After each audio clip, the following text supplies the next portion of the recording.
Un immeuble en plein cœur de la capitale égyptienne, une sécurité renforcée pour prévenir tout débordement. Ils sont près de 500 à s'être rassemblés ici au Caire au siège de la Banque africaine d'import-export, car officiellement, si l'institution a investi son siège en 2010, celui-ci n'a jamais été formellement inauguré jusqu'à ce jour. Ladies and gentlemen, the bank is here to stay. Officiels, actionnaires ou encore simples collaborateurs, tous s'accordent sur le bien fondé d'une institution comme celle-ci.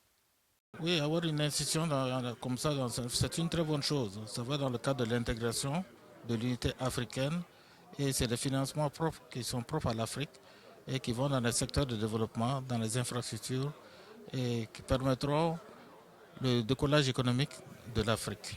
Avec des succursales à Harare ou encore à Abuja, l'Afreximbank, comme on l'appelle, est présente à l'ouest, à l'est et en Afrique australe, une diversité reflétée par les publications et rapports du centre de documentation inauguré à cet effet. Financer et développer les échanges commerciaux entre les différents pays africains, voilà l'une des missions que s'est fixée la Banque africaine d'import-export. Pour Tressim Fofou de l'entreprise Econet, la Banque africaine d'import-export est essentielle, notamment pour encourager l'entrepreneuriat. We are here today because Afreximbank has supported us as Econet in terms of our expansion program in Africa. They've given us funding.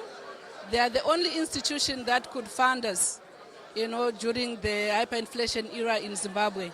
So we've enjoyed a very good and productive relationship with Afreximbank. L'Afreximbank permet aussi de combler un certain déséquilibre. Les statistiques montrent qu'il y a beaucoup plus d'échanges entre les pays occidentaux et l'Afrique que les échanges entre les pays africains eux-mêmes. Je pense qu'il y a là aussi un problème d'intégration régionale qui existe.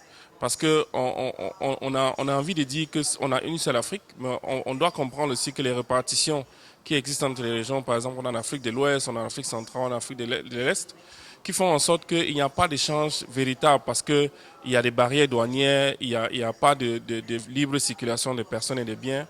Ce qui fait que les échanges ça peut être un problème, mais effectivement, il y a un marché qui existe entre les pays africains sur lesquels on pourrait pouvoir s'appuyer pour pouvoir développer nos pays, en fait. Une vision partagée par le ministre ivoirien Abdourahmane Cissé. Il est assez important que nous nous focalisions sur ces échanges-là. Des échanges entre la Côte d'Ivoire et le Nigeria, la Côte d'Ivoire et le Burkina, je pense que c'est des échanges où nous gagnons tous. Vous prenez aujourd'hui les questions de rapatriement de fonds. Certaines personnes disent on a des entreprises étrangères qui viennent en Afrique, qui font du business et qui rapatrient les devises et les ressources à l'étranger. Imaginez que ce soit une entreprise burkinabé qui vient investir en Côte d'Ivoire. Même si elle rapatrie ses ressources, où est-ce qu'elle les rapatriera? Au Burkina. Donc ça reste toujours dans le continent. Donc avoir ces échanges-là, pour moi, constitue l'une des priorités essentielles de nos États pour les années à venir. Priorité bien comprise par l'Égypte, l'une des premières nations à avoir soutenu la banque. Egypt, of course, is within its commitment to enhancing the Pan-African integration, is committed to support this institution as a tool to materialize this idea and put it on action on the ground. Si la banque est encore méconnue du grand public, sa puissance financière et ses ambitions ne laisseront personne indifférent.